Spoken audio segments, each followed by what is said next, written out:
Good morning everybody, my name's Heidi. Welcome to the Tudor Cottage Diaries.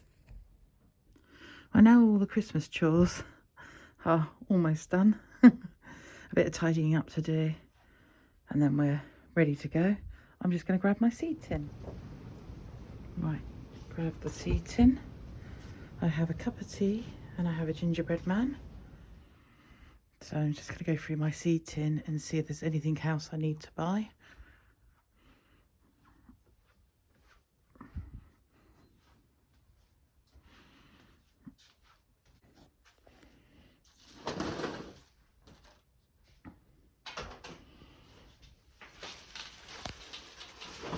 Oh, cozy. Got my cookies. I have my robin mug. I've lit a candle. And it's time to look at these seeds. See what we've got. Good morning, everybody. It's about 3 days to the big day. The house is still rather messy. Hopefully we'll get that tidied before we have the guests arrive for Christmas Day. You know, yes, I am busy, but I thought I'd just take a tea break and have a look at my seed tin and see if there's anything I need to buy for next year for the seeds. Just while we're on that, thank you very much to everyone that's joined this year. This has been a new journey for me. I started the channel, I think, at the beginning of the year with some catch-up videos of the garden over the last few years. I've certainly learned a lot. I've certainly learned you don't like the music. That some people don't like the clutter in my utility room. Yeah, it's been a learning journey. But thank you very much for joining me. Thank you for those that have subscribed. It really does mean a lot. And so if you could just take a moment just to like and subscribe the videos, it does help me in my development as a YouTuber at the grand old age of 55. Yeah, and follow me next year. There's lots of things planned. We've got the rose support pole system ropey thing going in. We've got the lady coming in from the Open Gardens to come and see if we passed to actually open the garden for charity in 2025. But next year we'll be, you know, getting it ready. There is a plan up here for a wisteria and laburnum combo arch walkway thing. I haven't told my husband yet. Luckily, he doesn't watch these. I'm trying to think what else we've got planned for next year. Definitely more going in the rose garden. Definitely going to lift the side of the driveway. Up on that, if you remember, we've got the strange bit of wooden wall that separates the drive from the hedge. That needs lifting, and I spent a bit of time in a previous video just going through there. Definitely need to have a look at the area around the compost heaps in that dark corner. Potentially lift a bit of the massive rhododendron in the front garden. But yeah, these are plans for next year. And whilst we're talking about next year, let's go through the seed tin. So this seed tin itself was a Christmas present a few years ago. So I'm never quite sure what we're going to find in here. But we'll have a look. Some of these I am going to donate to my local Royal Horticultural Society meetings. And the melons. Those melons were such a success this year. So this is the melon EMIR F1, tolerant of cool conditions and can even crop outdoors. Absolutely delicious, and the seed's still good. So those are a must for next year. The Cupid Pink, we had no success with those at all. Not one of the Cupid Pink came up, so that was gutting. The Muse, 100% success rate with those, so they're a definite for next year. The RHS Achillea, don't know if that's, yeah, gold plate. I'm going to sow that. When does it say to sow it? January to March. These are the January to March section. How exciting. So you can join me with the Achillea. The Johnson's Yarrow, and these are aromatic and they're great for pollinators. So I did try and get everything that was great for pollinators. Even has a free plastic, lovely label. Why can't they use wood? Like a little thin plywood one. Eringian. We've only just started growing these and not hugely successful, but if I sow them, maybe we'll have a better chance. Then we've got the echinacea. I'm really into the echinaceas at the moment. I think there's about 7 plants on the roundabout of these. Yeah, so looking forward to the echinacea. Pink parasol. You'll notice that I get my seeds from all sorts of places. So we've got RHS seeds, Johnson seeds, Sarah Ravencroft, Thompson and Morgan. These are Johnson's foxgloves. Foxy mixed. Dwarf plants with large flower spikes in the first year.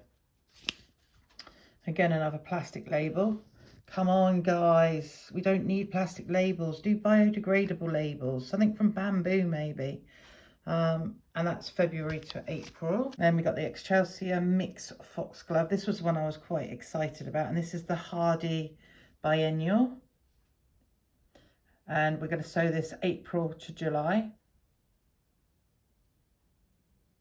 And that's from the National Trust.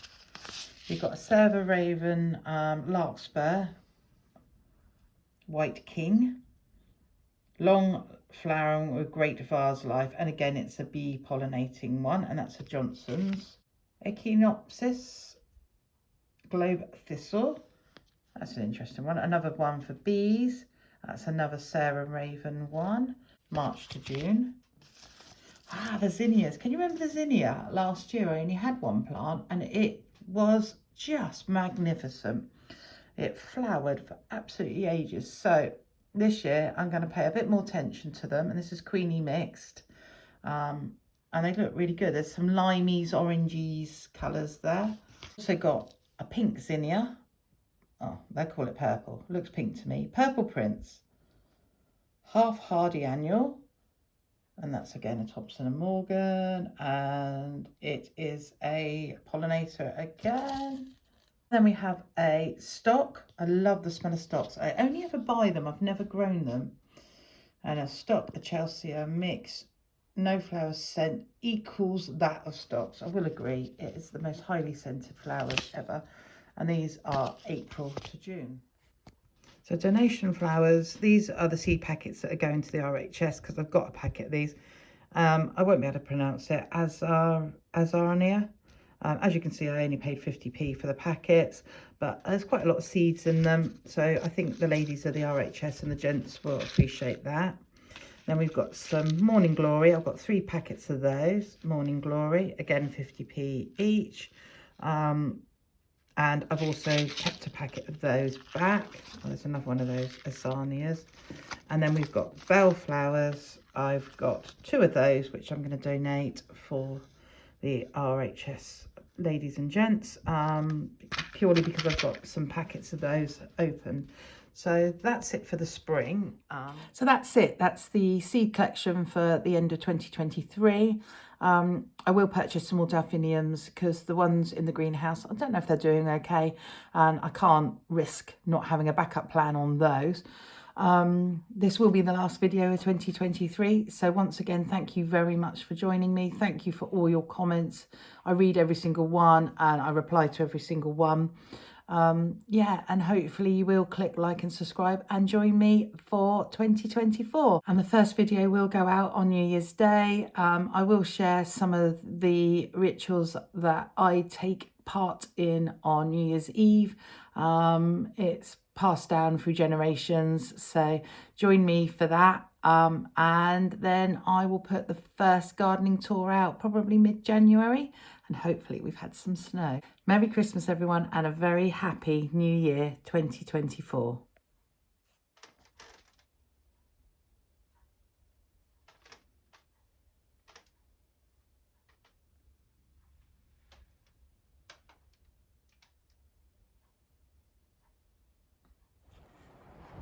Yes, I am in my dressing gown. I've had a cheeky little lie-in.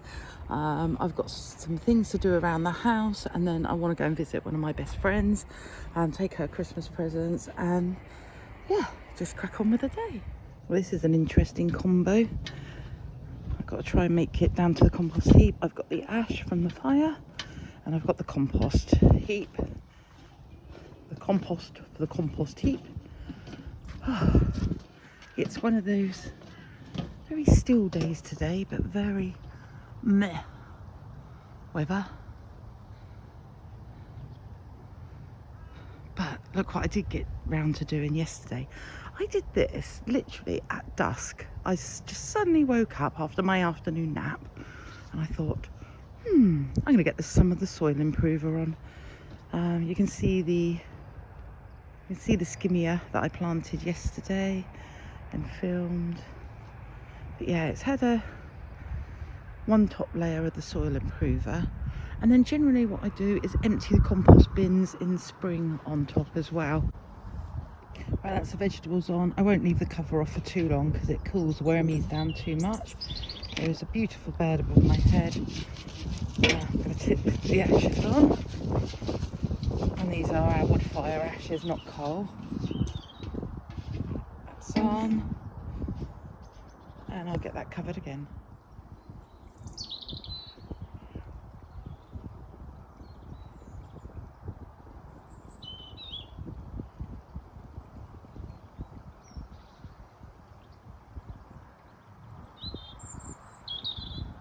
Right, I'm going to get the little mower out and I'm going to mow the strip where the crocus go, because I set a reminder on the calendar to do that, and it is quite dry, so I need to do that today. You know what will happen? I won't be able to see the crocuses in spring, and that'll be really disappointed after all the work I put into them.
It could do with being a bit taller than that.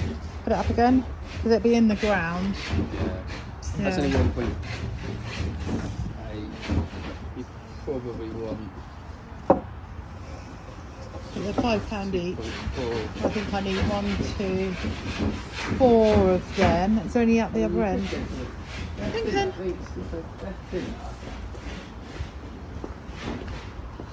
So we're currently shopping for the poles for the roses to climb up in the front garden. I think they're because they've got to take the weight of roses, so These are thinner, but probably... they're ideal. Yes. So Yeah. By the time that's gone in the ground, they would be... because I don't want them to, so you'd probably do rope there and rope at the top. Yeah. That would be ideal, wouldn't it? And they're, what are they? 5 again. 5, 550. Round ones, 550. Yeah. So 4 of those. See if there's any rope inside. Yeah.